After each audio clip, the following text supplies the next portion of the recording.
I'm Adam Groom, Director of Business Development for AI Initiatives. I'm Jeff, and I'm Adam's brother, and I'm Director of Engineering for AI. I've been in the physical security for almost 20 years now.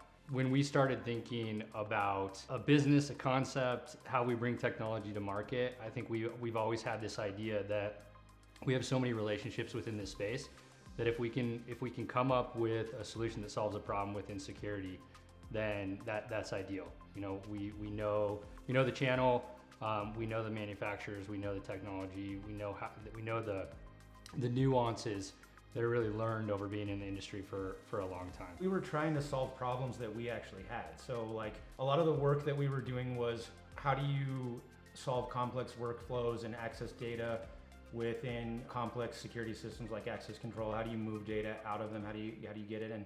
And these things can be very challenging to do. And so we thought, like, how can we employ state-of-the-art technology to sort of elevate our ability to do this, improve our efficiencies? So I think a lot of the impetus was from actual problems that we faced.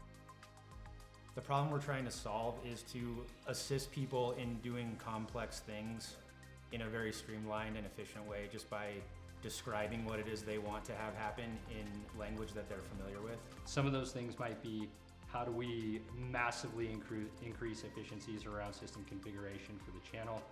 How do we, again, create this user experience for the end user where they can interact with their system through natural language to maybe extract data or run reports or just use their system in a way that they've never used it before, and not just solely for the traditional security applications, but also maybe for business applications as well. Rather than believing that Gen AI will solve all the world's problems, we subscribe to what's called narrow AI. So like, we think that you can actually get better quality output if you have a very narrow scope of what the AI is supposed to do. Like, you constrain it to a very domain-specific problem.